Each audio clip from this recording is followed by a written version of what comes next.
नमस्कार। तो आज की कहानी है जिन के बारे में कि जिनसे मांगी हुई एक इच्छा कैसे आपके जीवन को बर्बाद कर सकती है। तो ये कहानी है अथर्व के बारे में जो कि 11 साल का बच्चा था और 12वां जन्मदिन उसका एक महीने बाद ही था। तो वो बहुत एक्साइटेड था अपने जन्मदिन के लिए। तो वो उसके पापा से कहता है कि मैं ना बर्थडे पार्टी करूँगा और अपने सारे दोस्तों को बुलाऊँगा। तो उसके बाबा उसे घबरा कर बोलते हैं कि नहीं नहीं, 12वां जन्मदिन छोड़ो, हम तुम्हारा 13वां जन्मदिन बहुत धूमधाम से बनाएंगे। अभी इस साल ऐसा कुछ नहीं करना है। तो बात सुन के अथर्व की माँ भी बड़ी हैरान हो जाती है कि आज तक इन्होंने इसका हर जन्मदिन बनाया तो ये क्यों नहीं।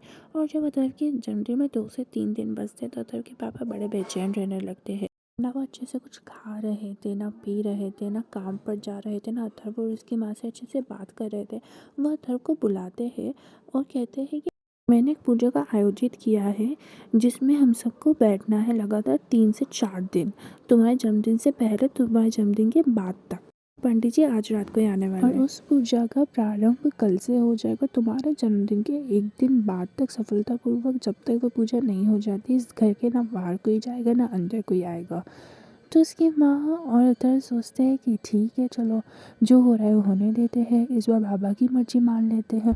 तो अतर और उसकी माँ देखते हैं कि घर में पूरी चारों तरफ गंगा जल छिड़का जा रहा है, कुछ कागज़ लगाए जा रहे हैं कि यहाँ मत आना, और कुछ डोरियाँ बांधी जा रही है, कुछ पर्दे लगाए जा रहे हैं, कुछ लोहे के डंडे लगाए जा रहे हैं। बहुत अजीब सी पूजा, एक ऐसी चीज़ हो रही थी जैसे किसी को आने से रोकना हो। वो पूजा सफलतापूर्वक शुरू होती है। 1 दिन बीतता है, 2 दिन बीतता है और अब आ जाता है तीसरा दिन। बचे होते हैं रात के 12 और शुरू होता है अथर्व का जन्मदिन।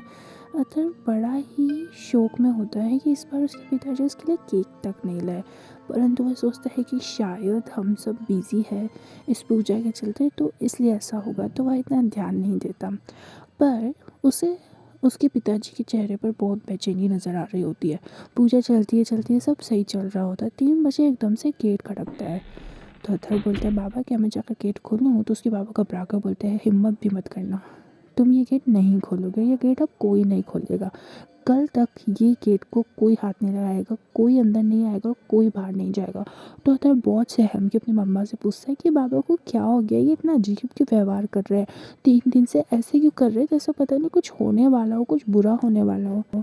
अब उसके बाद अथर्व को उसकी मम्मा सोने के लिए उसके कमरे में ले जाती है। अथर्व सोता है, उसकी मम्मा उसे सुला रही होती है। तो उसके बाद जब रात के 3:30-4 बज रहे होते हैं, अथर्व की गहरी नींद लग चुकी होती है। तो वह देखता है कि कोई गेट बजा रहा है और फिर उसे याद आता है कि उसके पापा ने गेट खोलने से मना किया है। फिर वह खिड़की से झाँकता है कि गेट कौन बजा रहा है, तो उसे समझ आता है कि उसके बाबा ही गेट बजा रहे हैं। पता नहीं कैसे वो इतनी रात को बाहर चल गए, किसी ने अंदर से गेट लगा दिया, बल्कि उन्होंने खुद बाहर जाने से मना किया था।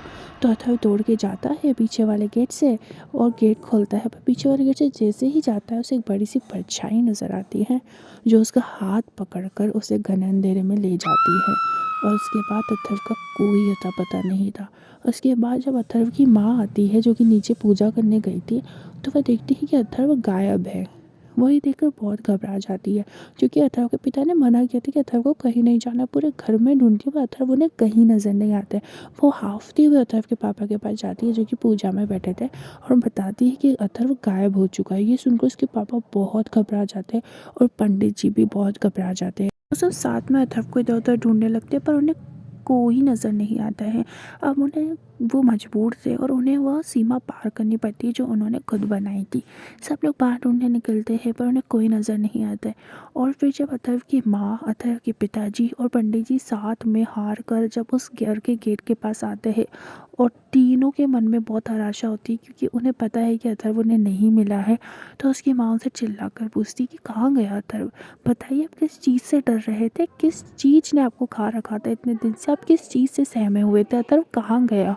तो एक काला सा साया सामने आता है और कहता था मेरे पास है। और वह साया देखने में इतना डरावना था, उसके पैरों के नाखून बड़े हुए, हाथों के नाखून बड़े हुए, इतने लंबे लंबे घने बाल, उसकी लाल और जहरीली सी आंखें, इतना काला सा था वो इंसान कि उसे देखकर कोई भी डर जाए। और उसे इंसान भी नहीं कह सकते, वह सिर्फ एक डरावना साया था जिसे कोई छू नहीं सकता था। उसमें से एक धुआं सा आ रहा था, बिल्कुल अंधेरा सा छा गया था जब वो आया था। अथर्व की माँ कुछ नहीं समझ पाती है कि क्या हुआ, कैसे हुआ। तो वह उन्हें बताता है, वह साया उनसे कहता है कि मैं जिन हूँ और आप मुझे नहीं जानती, पर तुम्हारा पति मुझे जानता है।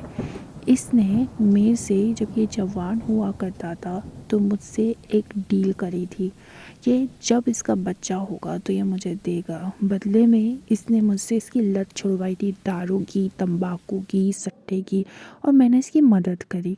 और इसने मुझसे बदले में कहा कि जो मेरी पहली संतान होगी वह आप ले जा सकते हो। तो वही करने में आया हूँ। इसने 12 साल का समय मांगा था और मैंने 12 साल का समय से दे दिया। तो अब जैसे ही 12वां जन्मदिन आपके बच्चे का आया तो वह मेरा हुआ शर्त के मुताबिक, और तुमसे मिलकर भी मुझे इस शर्त में हरा नहीं सकते। यह सोचकर इसकी माँ बहुत घबरा जाती है। वो अथर्व को उससे लेना चाहती है परंतु वो नहीं ले पाती, और अथर्व को वो उससे ले पाती है, नहीं ले पाती है।